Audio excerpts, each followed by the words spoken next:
Hey guys, it is day 140. It is 63 degrees out here with 93% humidity. Today I'm in the Nike Cortez. And here it is from the side and then from the other side. Yes, I'm going to be running a mile in the old vintage Nike Cortez. Now I do have an orthotic in here to support the arch. It is more foam based, very dense foam, and it provides a decent lift. And I've placed that over the stock insole, so there is a decent amount of heel slip in these shoes right now, but hopefully nothing that will prevent me from finishing the mile. This is the first time I've worn a sleeveless shirt in about 30 years, and so I've got the farmer's tan going on. You know, I don't have any guns. It is what it is. But if I'm ever going to get any sun on these arms, I gotta change up the attire.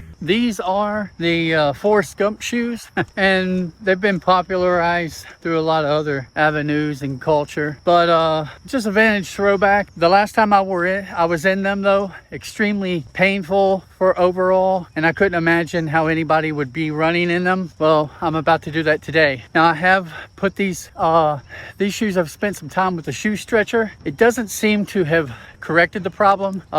They felt way too short and they were up against my toes, and that's the very same thing today, only maybe just a touch better. I've been walking for about 9 minutes. I'm gonna go ahead and get some stretches in real fast, and then I'll get this mile underway. All right guys, stretches are done, so I'm gonna check back in with you guys after the mile is complete.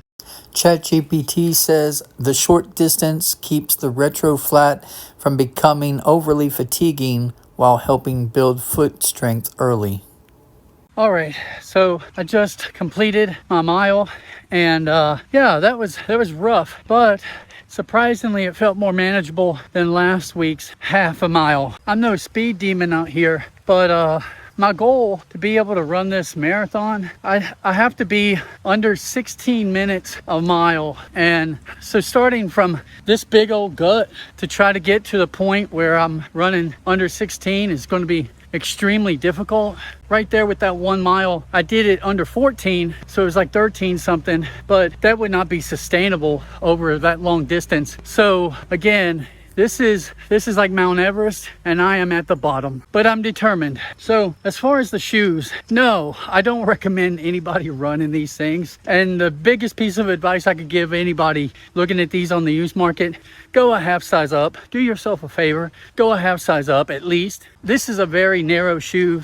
The sole on the bottom is extremely narrow, and you got all of this like hard leather upper.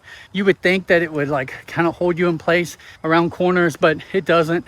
It's pretty miserable around a corner. So yeah, I mean, it's no surprise. These things are like super ancient technology, but you know, my feet aren't hurting, so there's that. I just felt like my knee just wanted to buckle just now, so that's no good. And my logical side says sell these freaking shoes like right now. Get rid of them now. But then my like shoe historian mode kicks in, and I'm like, those are the Forrest Gump shoes. Those what he wore in the movie and stuff. And it's one of my favorite movies. So I'm like, I can't get rid of those. So this video won't last all that long. The shoe it's nostalgic, but that's about it. It serves no good function for today that I am aware of. Hey, but part of this journey was just seeing kind of like what other people dealt with in the past. And they didn't have it easy, guys, when they were running out there, running track and stuff in these shoes. They certainly didn't have it easy. So that's gonna do it for me. I will see you all out here tomorrow, hopefully, if I don't die. You all take it easy.